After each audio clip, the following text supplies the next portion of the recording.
ഞങ്ങൾക്ക് രണ്ടുപേർക്ക് ഇപ്പോഴാണ് ഇവക്ക് ഫോണായത്. ഞങ്ങൾക്ക് രണ്ടുപേർക്കും ഒരു ഫോണാ. എല്ലാം സെറ്റായിരുന്നു. അങ്ങനെ ഞങ്ങൾ എന്താ പറയാ അങ്ങനത്തെ രഹസ്യ പരിപാടികളൊന്നും സത്യത്തിൽ പറയാം ഇവക്ക് ഇവളുടെ ഈ ഒരു കാലഘട്ടം പോകുന്നു ഇവിടെ ആയതുകൊണ്ട് അങ്ങനത്തെ പരിപാടികളൊന്നും നടക്കുന്നില്ല. കോഴിക്കോട് ദേവഗിരി കോളേജിലാണ് ഇപ്പോൾ ഉള്ളത്. അവിടുത്തെ സ്റ്റുഡൻസ് ആണെന്നൊക്കെ നമ്മൾ ധരിക്കും. പക്ഷെ ഇത് അമ്മയും മകളുമാണ്. ഞാൻ നിങ്ങളുടെ റീൽസ് കണ്ടു, ഫ്രണ്ട്സ് എടുത്ത് സന്തൂറിൻ്റെ പരസ്യത്തിൽ.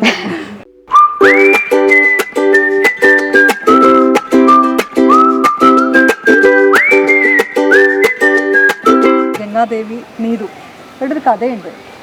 ഗംഗാദേവി ഇവിടുത്തെ ശുചീകരണ തൊഴിലാളിയാണ്. ഈ കോളേജിൽ കഴിഞ്ഞ 18 വർഷമായിട്ട് ശുചീകരണ തൊഴിലാളിയാണ്. നീതു ഇവിടെ പഠിക്കുന്നു അല്ലേ? PG അല്ലേ പഠിക്കുന്നത്? പക്ഷേ ഈ കോളേജിൽ ശുചീകരണ തൊഴിലാളിയായി വന്നിട്ട് അവിടെ ഉള്ള സമയമൊക്കെ കിട്ടി പഠിച്ച് പോയിട്ട് ഇപ്പോൾ PG എടുത്ത മലയാളത്തിൽ PG എടുത്ത ഒരാൾ കൂടിയാണ് നമുക്കിപ്പോൾ മുന്നിലിരിക്കുന്ന ഈ അമ്മ. അമ്മയുടെ പഠനമൊക്കെ എങ്ങനെയുണ്ട്? ഞാനിപ്പോൾ അമ്മയുടെ പഠനം കാരണമാണ് പെട്ടെടുക്കുക. കാരണം അമ്മ ഡിഗ്രീനെ സംബന്ധിച്ച് അമ്മ ഡിഗ്രി ചെയ്യുന്നതിനേക്കാളും കൂടുതൽ PG അമ്മ നന്നായിട്ട് മാർക്കൊക്കെ സ്കോർ ചെയ്തിട്ടുണ്ട്. രാവിലെയൊക്കെ ആയിരിക്കും ആൾ കൂടുതൽ നേരം പഠിക്കാം.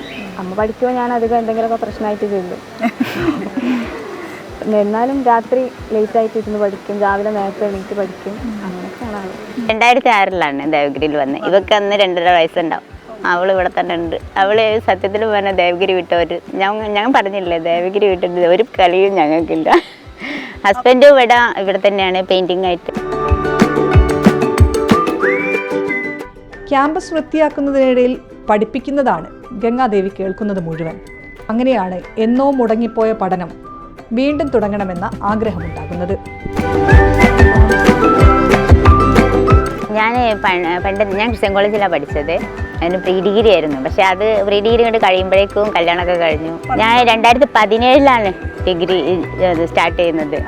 അപ്പോൾ അത് അത്രയും സമയമൊക്കെ എന്താ വെച്ചാൽ പറയാം, നമ്മൾ അതിൻ്റെതായ ഒരു സമയം ഉണ്ടാവുമായിരിക്കും. ഇവിടെ അത്രയും തിരക്ക് പിടിച്ച സ്ഥലമാണ്. എല്ലാവരും ഭയങ്കര ബിസിയാണ്. പക്ഷെ ആ ബിസിക്ക് അടുത്ത് ഈ ഏറ്റവും കൂടുതൽ നമുക്ക് ഇവിടുന്ന് കിട്ടാനുള്ളത് അറിവ് മാത്രമേ ഉള്ളൂ. ഓരോ ക്ലാസ്സുകളിലും ഓരോ വിഷയങ്ങളാണ് പഠിപ്പിച്ചുകൊണ്ടിരിക്കുന്നത്. നമ്മളിങ്ങനെ ഓട്ടോമാറ്റിക്കായിട്ട് അതിലേക്ക് കയറി വരും. നമ്മൾ പറയില്ലേ, ചന്ദനത്തിന് ചാരി നിന്നാൽ ചന്ദനം മണക്കുമെന്ന് പറഞ്ഞാൽ അതുപോലൊരു ചന്ദന മരത്തിൻ്റെ ചോട്ടിലാണ് ഞങ്ങൾ.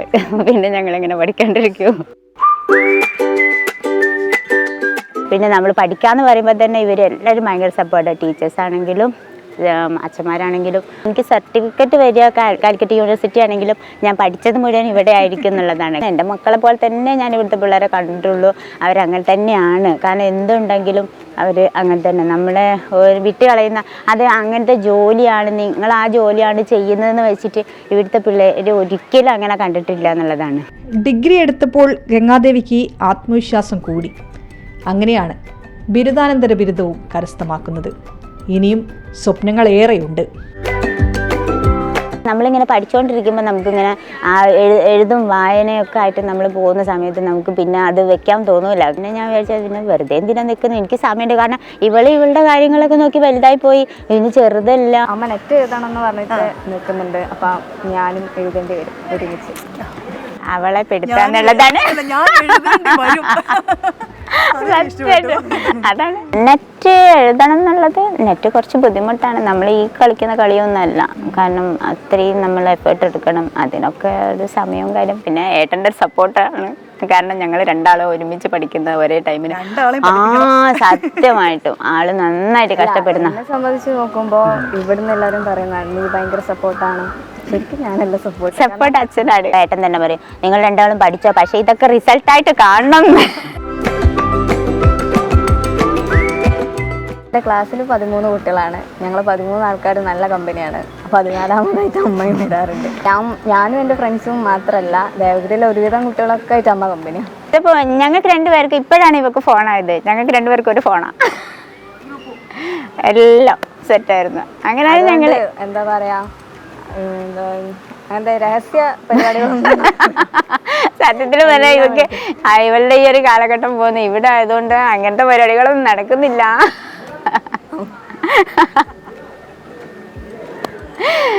അമ്മയുടെ റിസൾട്ട് വന്നപ്പോൾ എന്നെക്കാളും ഭയങ്കരമായിട്ട് സന്തോഷിച്ചത് അച്ഛനായിരുന്നു.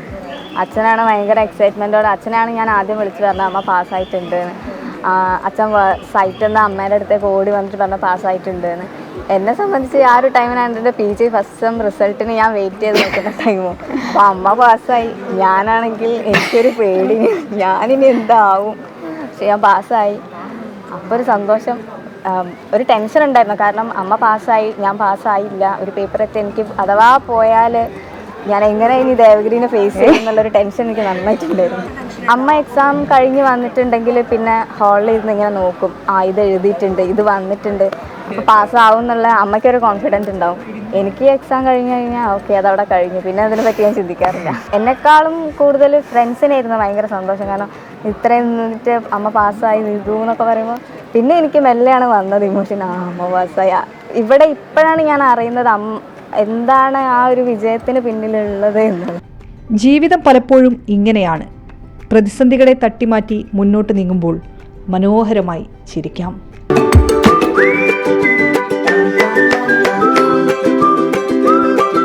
സാധാരണ മാതാപിതാക്കൾ മക്കൾ കാരണമാണ് പ്രൗഡ് ആ ഒരു മൊമെന്റിൽ നിൽക്കുക. എൻ്റെ കാര്യത്തിൽ നേരെ വൈഫ്. അവളും ഇങ്ങനെ തന്നെ വരും, എനിക്ക് ഉറപ്പുണ്ട്. നിതിൻ ഗോപിക്കൊപ്പം ഷിത ജഗത്, മീഡിയ 1 കോഴിക്കോട്.